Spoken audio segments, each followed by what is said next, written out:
কুষ্টিয়া ২৫০ শয্যা জেনারেল হাসপাতাল নামেই বড়, বাস্তবে যেন এক মরণ ফাঁদ। একসময় দিনে ৩ বার চিকিৎসকের দেখা মিললেও এখন তা ঠেকেছে মাত্র একবারে। সারা দিন রাত মুমূর্ষু রোগী যন্ত্রণায় ছটফট করলেও দেখা মেলে না কোনো চিকিৎসকের। কুষ্টিয়া সদর প্রতিনিধি নাব্বির আল নাফিজের পাঠানো তথ্যচিত্রে বিস্তারিত ডেস্ক রিপোর্টে।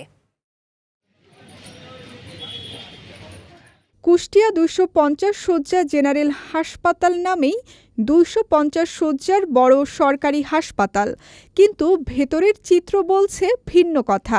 অভিযোগ উঠেছে, নিয়মিত চিকিৎসা সেবা না পেয়ে চরম ভোগান্তিতে পড়ছেন রোগীরা।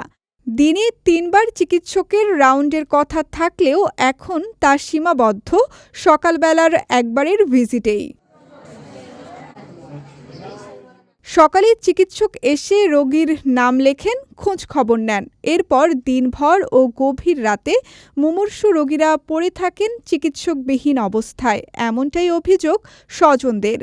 জরুরি মুহূর্তে চিকিৎসক না পেয়ে দুশ্চিন্তা আর আতঙ্কে সময় কাটাতে হয় তাদের। আমরা এখানে সাধারণ মানুষ, আমরা এখানে আসি চিকিৎসা সেবা নেওয়ার জন্য, কিন্তু এখানে ডাক্তার আমরা যতটুকু জানি যে ৩ বার এখানে রাউন্ড দেয়, কিন্তু প্রত্যক্ষদর্শী যারা এখানে আমরা মানে রোগী নিয়ে আমরা যারা আসি, তো এসে দেখি যে ডাক্তার নাই।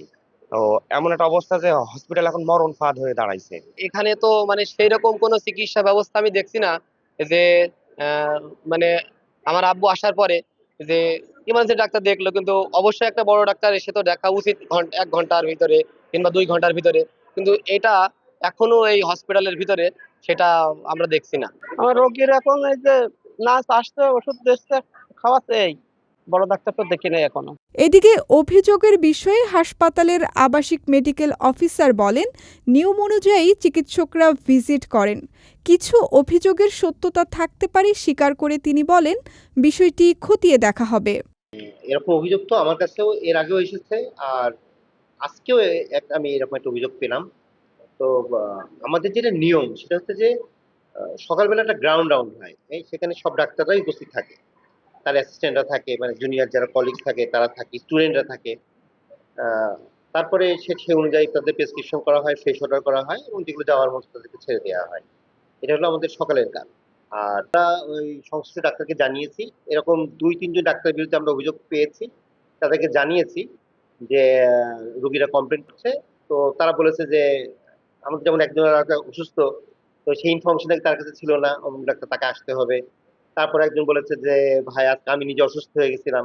তাহলে তো আপনাকে বিকল্প কাউকে অ্যারেঞ্জ করার কথা ছিল। তো এরকম বিভিন্ন অভিযোগ আমরা পাচ্ছি, আমরা সেগুলোকে খতিয়ে দেখছি।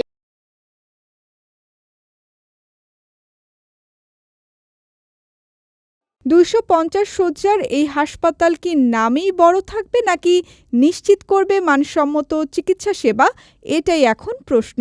সাধারণ মানুষের একটাই দাবি, দ্রুত অনিয়ম দূর করে ফিরিয়ে আনা হোক তাদের শেষ ভরসার জায়গাটির প্রতি আস্থা। বিজয় টিভি নিউজ ডেস্ক।